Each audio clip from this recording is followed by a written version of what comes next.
अस्सलाम वालेकुम। Hope not out. तो क्या हाल है भाइयों, सब खैर खैरियत है। मैं क्या आज एक घंटे बाद जो है ना एम्बेसी ऑफ पाकिस्तान टोक्यो जो है ना वो ऑनलाइन जो है ना वो सवालों के जवाब लेगी, खुली कचहरी जिसे कहते हैं। ये आज मैंने इनको 10 बार कराया है। अभी मेल का कहा था, मैंने मेल करके 4 के सवाल भी किए हैं। ठीक है ना कि मेरे पार्टनर इसको खतर क्यों लिखा गया। समीर बेग ने FIA को IB जो है ना वो गई है पाकिस्तान, वो मेरे घर में वो किस चक्कर में गई है। मेरा इधर जापानी पुलिस ने क्यों छापे इधर मारे हैं, ठीक है ना। मेरे कारोबार को क्यों तबाह किया गया है। एम्बेसी ऑफ पाकिस्तान 2 केस हारी है, उसका अभी तक इन्होंने माफ़ी क्यों नहीं मांगी साइट पे। ये चीज़ा सवालात कि मैंने जो है ना वो इनको एक लिस्ट बाकी ये है कि 1 घंटे बाद मैं इनको वो लेने की कोशिश करूँगा। अगर ये देखें कि ये अगर सच्चे हैं ना तो ये मेरे सवालों का ये डायलॉग का एक जवाब देंगे डायलॉग पे। तो मैं भी नहीं चाहता कि एक कुत्ते हो इनकी।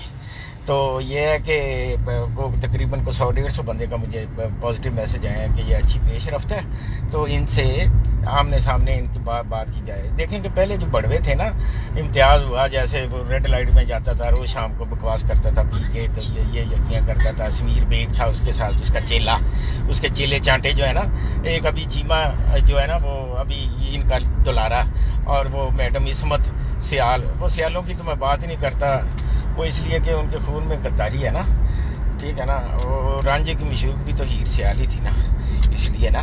तो ये है कि वो देखो ना कि उसने बिलावल भुट्टो जरदारी को गलत जवाब दिए कि आप इसका केस चल रहा है जी अपनी तरफ से उतारने की। और मैं एक सवाल और इनसे करूँगा, वो ये मेरिट पे है कि चीमे की रिपोर्ट जो है ना, एनुअल रिपोर्ट जो है वो क्या है। वो इम्तियाज़ तो कहते तो मैंने नहीं दी। इसमत सियाल ने जो है ना वो दाऊद रज़ाक से डर के वो ला के वो ये हरास करता था ना एम्बेसी में ला के, कंप्यूटर रख देना, दाऊद रज़ाक की वो कुर्बानी, ठीक है ना। तो वो कहाँ गए दाऊद रज़ाक, वो कहाँ गए, ठीक है ना। तो ये है कि इनके सवालात ये इनकी नेक्स्ट जनरेशन आगे देगी, जो इनके जो महकमे के लोग हैं ना। उस वक्त एक वो इनका था पाकिस्तान मोफे का, पाकिस्तान फॉरेन अफेयर का जाहिद लतीफ़ जो कोऑर्डिनेटर था, वो टीवी पे आके कहता था कि ये जापान के हवाले से सब हम हमारे जो बंदे हैं वो बहुत ठीक कर रहे हैं, ठीक है ना। वो केस भी हार गए हो तुम, ठीक है ना। ये जिन्होंने गंद भी इतना डाला है उसको कैसे आपने क्लियर करना है, उसको क्लियर करेंगे तो आगे चलेंगे ना, ठीक है ना। ऐसे तो हम आगे नहीं चल सकते। तो मेरी ये रिक्वेस्ट है जापान के 15,000 पाकिस्तानियों से कि जो सच्चाई है उस पर कायम रहें, सच की बात करें, ठीक है ना। और जो ये देखे ना कि उस पर एक उस वक्त इन्होंने मैर चमड़ जो था एक टोक्यो में, उससे जाली इन्होंने वो वीडियो बनवाई कि मेरे बारे में गलत बातें, तो इरफान सिद्दीकी के बारे में, दूसरे बंदों के बारे में कि ये 50 लैंड क्रूजरों का, 50 मोरों का, वो हर चीज़ आके वो क्लियर करवाए ना। एम्बेसी के ये चेले चांटे करवाते रहे ना बैठ के। तो इन चीज़ों को तो आपने क्लियर करना है, नहीं करेंगे तो आप नहीं आगे बढ़ सकते। वेरी वेरी वेरी ट्रूली, ठीक है ना। तो मेरा ये है कि अगर ये सही सवालों के जवाब बेहतरीन तरीके से डायलॉग से ये नहीं देते, उनको क्लियर नहीं करते, जहाँ पे ये गलत हैं ये माफ़ी मांगे, ठीक है ना।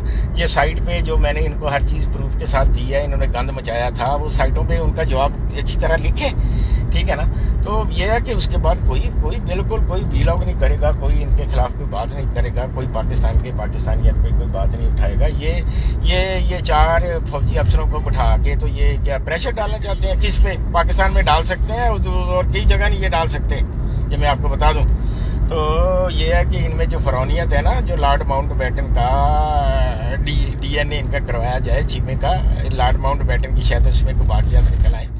तो ये है कि मेरा तो ये देखें हज़ारों लाखों बंदे अप्रूवमेंट हो रही है बांग्लादेश से, श्रीलंका से, वियतनाम से, लोग लाखों की तादाद में इधर कम्युनिटी स्टोरों पे आके काम कर रहे हैं, बच्चे अपने मुल्क को फ़ायदा दे रहे हैं, ठीक है ना। हर चीज़ को उधर टेक्नोलॉजी को इन्होंने तो अपनी वैल्यू एक लाइका रबड़ स्टैंप की तरह कर ली हुई है, कोई इनकी बात सुनने को तैयार नहीं है। सही है ना। वो गूंगी देख के तस्वीरें खिंचा लेंदी है, तो वो तस्वीरें ला के मैंने इसके साथ तस्वीर लगाई है, उसके साथ तस्वीर लगाई है। तो मेरी इनसे मौतवाना गुजारिश है कि ठीक है 1 घंटे बाद आके मुफे पे जो उसके वो जो खुली कचहरी है, उसका मतलब ये होता है कि हर बंदे की बात सुनी जाए, ठीक है ना। तो उस पर लेके तो उस पर सारे पाकिस्तानियों को पता लगे कि इनकी क्या हैसियत है और ये इस वक्त क्या इनका फ्यूचर है। ٹھیک ہے نا، ان کے ہر چیز میں بات کرنے کے لیے تیار ہوں، ٹھیک ہے نا۔ تو 1 گھنٹے بعد انشاءاللہ تعالی اگر انہوں نے مجھے نہ لیا تو میں انشاءاللہ ایک بہت پرزور ویل اپ کر کے میں نے ابھی جاپان سے بھی باہر نکلنے کا پروگرام بنا لیا ہے۔ میں نے یونائٹڈ نیشن میں بھی، امریکہ میں بھی کوئی تنظیمیں پاکستانی جو ہے نا وہ ساتھ لے کے جو پاکستانیت کو پروموٹ کرتی ہیں، ان سے بھی انشاءاللہ آپ کو جلدی اچھی خوشخبری دوں گا انشاءاللہ۔ اپنا بہت سارا خیال رکھیے گا۔ اللہ آپ کا حامی و ناصر ہو۔ پاکستان زندہ باد، پائندہ باد، ہوپ ناٹ آؤٹ، ٹھیک ہے نا۔ Love you brothers, thank you, see you later. 1 گھنٹے بعد اگر یہ سنتے ہیں ٹھیک ہے، نہیں سنتے تو آج ان کا ایک دفعہ دھواں دار پروگرام ہو جایا کرے گا۔ رات کو ان کو 3 گولیاں انشاءاللہ نیند کے لیے کھا کے سونا پڑے گا۔ پاکستان پائندہ باد۔